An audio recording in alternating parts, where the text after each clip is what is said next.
પૃથ્વી સપાટીનો અમુક ભાગ ચોક્કસ ઊંચાઈ, ઢોળાવ અને આકાર પ્રાપ્ત કરે ત્યારે તેને ભૂમિ સ્વરૂપો કહેવામાં આવે છે. આ પ્રમાણે ભૂમિ સ્વરૂપોની પર્વતો દ્વારા માહિતી મેળવીશું. ભૂપર્વત સમુદ્ર સપાટીથી લગભગ 900 મીટરથી વધુ ઊંચાઈ ધરાવતા ઓછી કે તીવ્ર ઢોળાવ અને સાંકડા શિખરો ધરાવતા વિસ્તારને પર્વત કહે છે. નિર્માણની ક્રિયાઓમાં પર્વતોને 4 વિભાગમાં વહેંચવામાં આવે છે, જેની આપણે વિગતવાર માહિતી મેળવીએ. ગેટ પર્વત મારા જળાશયના તળે એકત્રિત થયેલા બંને બાજુએથી દબાણ આપતા ગેટ પર્વત બને છે. એશિયામાં હિમાલય, ઉત્તર અમેરિકામાં રોકીઝ, દક્ષિણ અમેરિકામાં એન્ડીઝ આ દુનિયાના ગેટ પર્વત છે.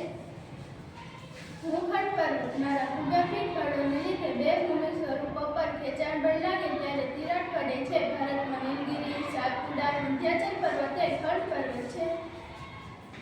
જ્વાળામુખી પર્વત હું પ્રસ્ફોટ થતો નથી. બહાર ફેંકાતા પદાર્થ જમા થઈને જ્વાળામુખી પર્વત બને છે, જેમ કે ઇટાલીનો વેસુવિયસ, જાપાનનો ફ્યુઝિયા, ભારતનો વેનર અને પાવાગઢ અને ગિરનારમાં જ્વાળામુખી પર્વત બને છે. અવશિષ્ટ પર્વત રસાયણના પ્રતિબળ સામે ટકી રહી શેષ ભાગોમાંથી બન્યો છું. ભારતમાં નીલગિરી, અરવલ્લી, પારસનાથ, રાજમહેલ અવશિષ્ટ પર્વત છે.